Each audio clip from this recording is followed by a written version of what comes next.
नमस्कार दोस्तों, राम गीगल्स पे आप सबका स्वागत है। छठ पूजा भारत का सबसे कठिन त्यौहार है, जहां भक्त 36 घंटे का निर्जल व्रत रखते हैं। लेकिन क्यों लाखों लोग घंटों नदी में खड़े रहते हैं, आप जानते हो? इस त्यौहार में ऐसा क्या खास है? आज मैं आपको बताऊंगा छठ पूजा की पूरी कहानी, 4 दिनों की विधि और सूर्य देव की पूजा का गहरा महत्व। वीडियो अंत तक देखें, क्योंकि मैं बताऊंगा कौन सी विधि से कैसे यह पर्यावरण अनुकूल हिंदू त्यौहार है। और प्लीज़ लाइक और सब्सक्राइब करना न भूलें। जय छठी मैया। आइए जानते हैं छठ क्या है। छठ एक प्राचीन पवित्र त्यौहार है और यह खास करके उत्तर भारत में मनाया जाता है। बिहार, झारखंड, उत्तर प्रदेश में और बड़ी ही धूमधाम से मनाई जाने वाली यह त्यौहार है। लेकिन इसे आज पूरे भारत में बड़े उत्साह से मनाया जाता है। यह दिवाली के 6 दिन के बाद आता है।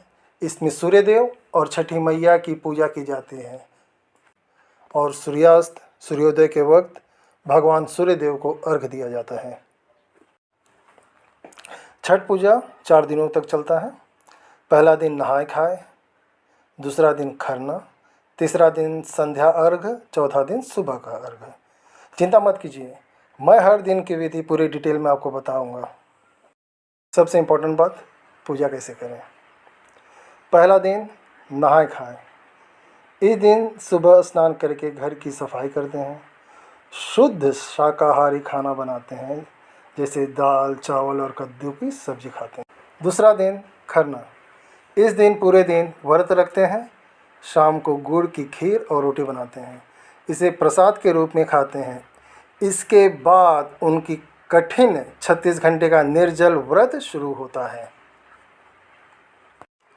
तीसरा दिन संध्या अर्घ्य, यह सबसे मेन दिन है। शाम को नदी या तालाब के किनारे जाते हैं, सूप में प्रसाद रखते हैं, जैसे ठेकुआ, फल, नारियल। डूबते हुए सूर्य को अर्घ्य देते हैं। पानी में खड़े होकर सूर्य को जल चढ़ाते हैं। चौथा दिन उषा अर्घ्य। सुबह फिर से नदी किनारे जाते हैं, उगते हुए सूर्य को अर्घ्य देते हैं। इसके बाद प्रसाद खाकर व्रत खोलते हैं। इस तरह छठ पूजा पूरी होती है। अब बात करते हैं प्रसाद में क्या क्या चाहिए। मैं आपको एक सिंपल लिस्ट बताता हूँ। ठेकुआ, यह छठ पूजा का मेन प्रसाद होता है। फल, केला, सेब, नारियल, संतरा। गन्ना 2-4 डंडे, या जिसके पास भैया अधिक पैसे हैं तो अधिक भी गन्ने का डंडा ले सकते हैं। सिंघाड़ा और अदरक, दीपक और अगरबत्ती, सूप, बांस का सूप जिसमें प्रसाद रखते हैं, नए कपड़े पूजा के लिए। यह सब आपको किसी भी बड़े बाज़ार में बड़ी आसानी से मिल जाएगा। अब सवाल यह है कि यह पूजा इतनी खास क्यों है। सवाल तो उठता होगा ना, भैया पूजा इतनी खास क्यों है। तो मैं बता रहा हूँ आपको, यह पूजा खास इसलिए है क्योंकि छठ पूजा में हम प्रकृति को धन्यवाद देते हैं। सूर्य हमें जीवन देता है, ऊर्जा देता है। यह पूजा हमें प्रकृति से जोड़ती है। और सबसे ख़ास बात, यह पूजा बहुत ही सरल है, बहुत ही आसान है, क्योंकि इसमें किसी पंडित की ज़रूरत नहीं होती है। हर कोई अपनी श्रद्धा से यह पूजा कर सकता है। यह पूजा परिवार को एक साथ लाती है। सभी लोग मिलकर तैयारी करते हैं, पूजा करते हैं, और यही इस पूजा की सबसे बड़ी खूबसूरती है। छठ पूजा की जड़ें हमारे प्राचीन ग्रंथों में गहरी हैं। मैं आपको 3 शक्तिशाली कथाएं बताता हूँ। पहली कथा द्रौपदी और पांडवों की। जब पांडवों ने जुए में सब कुछ खो दिया, द्रौपदी बहुत दुखी हो गई। तब महर्षि धौम्य ने उन्हें छठ पूजा करने की सलाह दी। द्रौपदी ने पूरी श्रद्धा से सूर्यदेव और छठी मैया की आराधना की। उन्होंने कठिन व्रत रखा, नदी में खड़े होकर अर्घ्य दिया। सूर्यदेव ने उनकी भक्ति से प्रसन्न होकर आशीर्वाद दिया। पांडवों को उनका राज्य वापस मिला और उनके सभी कष्ट दूर हो गए। यह कथा हमें सिखाती है कि सबसे अंधेरे समय में भी विश्वास और भक्ति से प्रकाश आता है। और दूसरी कथा सुनिए, भगवान राम और सीता की। जब भगवान राम ने रावण को हराया और अयोध्या वापस लौटे, तो उन्होंने और माता सीता ने सूर्यदेव को धन्यवाद देने के लिए छठ पूजा की। उन्होंने सरयू नदी के किनारे पूरी विधि से पूजा की। 4 दिनों तक व्रत रखा और सूर्यदेव को अर्घ दिया।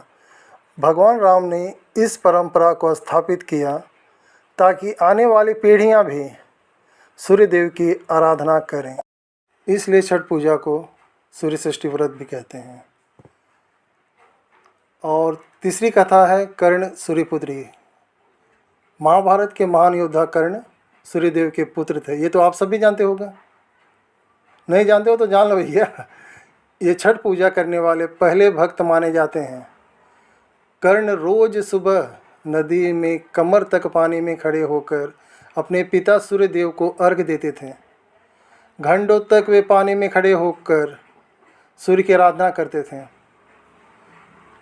उनकी इस अटूट भक्ति से सूर्यदेव बहुत प्रसन्न हुए। उन्होंने कर्ण को अजय कवच और कुंडल दिए, जिससे कर्ण महाभारत में सबसे शक्तिशाली योद्धा बने। यही कारण है कि छठ पूजा में भक्त पानी में खड़े होकर सूर्यदेव को अर्घ देते हैं। यह कर्ण की परंपरा है। जैसे आपको बताया 36 घंटे निर्जल व्रत रखते हैं, पानी की एक भी बूंद नहीं मुंह के अंदर जाती हैं। अमीर गरीब सभी जातियां समानता के साथ यह पर्व मनाते हैं।